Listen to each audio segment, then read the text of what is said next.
سورۃ نساء کی آیت نمبر 36 میں ہمسایوں کا ذکر آیا۔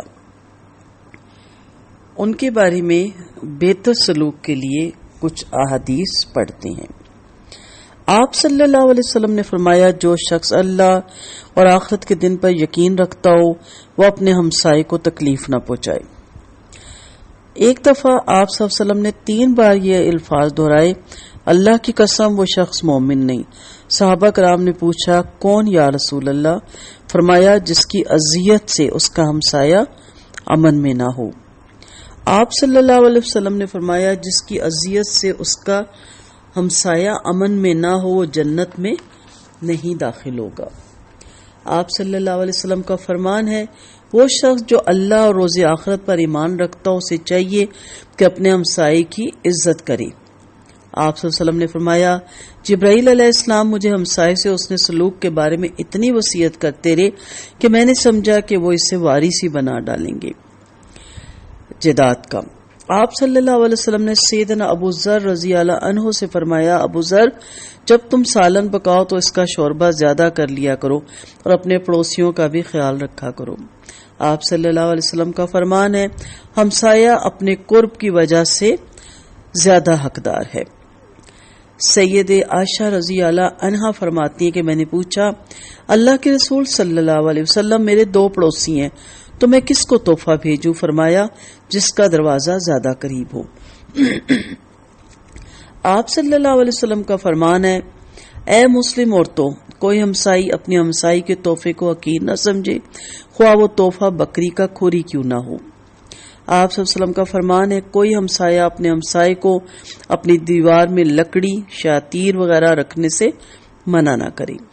آپ صلی اللہ علیہ وسلم کا فرمان ہے، جب آپ اپنے ہمسائے کو یہ کہتے سنیں کہ آپ نے اچھا کام کیا تو فی الواقعہ آپ نے اچھا کام کیا، اور جب آپ سنیں کہ آپ نے برا کام کیا تو فی الواقعہ آپ نے برا کام کیا، یعنی ہمسائے آپ کے بارے میں صحیح رائے دیتے ہیں۔ آپ صلی اللہ علیہ وسلم نے فرمایا، وہ شخص مسلمان نہیں جو خود تو پیٹ بھر کے کھاتا ہے اس حال میں کہ اس کا ہمسایہ بھوکا رہے۔ اس آیت میں 3 قسم کے ہمسایوں کا ذکر آیا، ایک وہ جو ہمسایہ بھی ہو اور رشتہ دار بھی،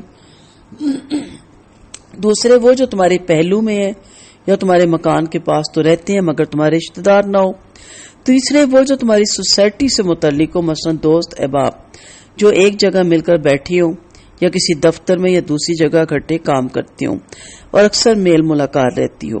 حسن سلوک تو ان سب سے کرنا چاہیے، تاہم اس ترتیب سے الاقرب جو قریب ہے اس کا پہلے خیال رکھا جائے گا۔ سب سے زیادہ حقدار رشتہ دار ہمسایہ ہے، مگر ان کے بعد اپنے گھر کے آس پاس رہنے والے ہمسائے، اور ایک روایت کے مطابق ایسے ہمسایوں کی حد 40 گھروں تک ہے، پھر ان کے بعد ان ہمسایوں کی باری آتی ہے جو اپنے ہم نشین ہیں، ہم جماعت ہے یا کولیگ ہے۔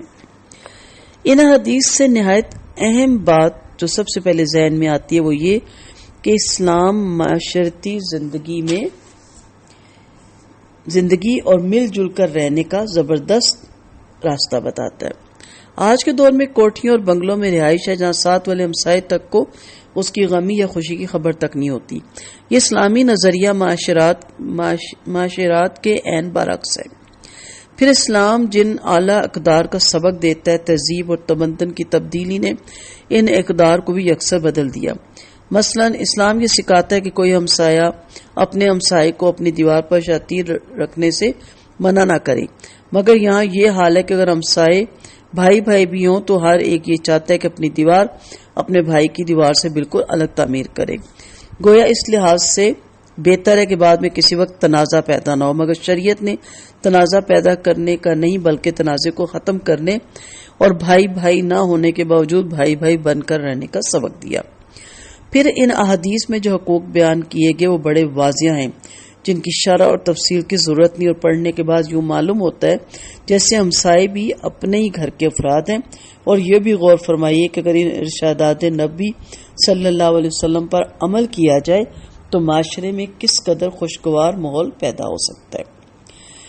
پھر اس آیت میں مسافروں سے بہتر سلوک کے لیے کہا گیا۔ سیدنا ابو سعید خدری رضی اللہ عنہ کہتے ہیں کہ ہم ایک سفر میں جا رہے تھے، اثناء سفر میں آپ صلی اللہ علیہ وسلم نے ہمیں فرمایا، جس کے پاس فاضل سواری ہے وہ اسے دے دے جس کے پاس سواری نہیں، اور جس کے پاس زائد کھانا وہ اسے دے دے جس کے پاس کھانا نہیں۔ غرض آپ صلی اللہ علیہ وسلم نے مال کی ایک ایک قسم کا جدا جدا ذکر کیا، حتیٰ کہ ہم سمجھنے لگے کہ اپنے زائد مال میں ہمارا کوئی حق ہی نہیں۔ سیدنا عبداللہ بن عمر رضی اللہ عنہ نے ایک شخص کو جو سفر میں روانہ ہو رہا تھا کہا کہ میرے پاس آؤ، میں تمہیں ایسے ہی رخصت کروں جیسے آپ صلی اللہ علیہ وسلم نے ہمیں رخصت کیا تھا یا کیا کرتے تھے۔ پھر انہوں نے کہا میں تمہارا دین، تمہاری امانت اور تمہارے آخری اعمال اللہ کے سپرد کرتا ہوں۔ آپ صلی اللہ علیہ وسلم نے فرمایا 3 آدمی ایسے ہیں جن کی طرف اللہ قیامت کے دن دیکھے گا بھی نہیں اور نہ انہیں پاک کرے گا اور انہیں دردناک عذاب ہوگا۔ ایک وہ جس کے پاس راستے میں فاضل پانی ہو اور وہ مسافر کو پانی نہ دے۔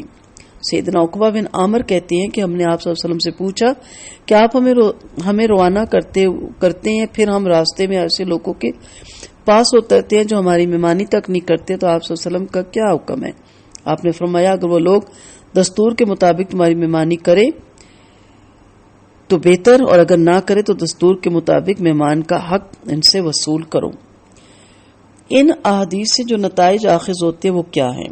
نمبر 1، ہم سفر لوگوں کو ایک دوسرے سے تعاون کرنا ضروری ہے۔ اگر ایک مسافر کے پاس کھانے پینے کی یا ضرورت کی کوئی بھی چیز اپنی ضرورت سے زائد ہے تو اسے اپنے ایسے مسافر بھائی کو وہ چیز دے دینا ضروری ہے جس کے پاس وہ چیز نہ ہو۔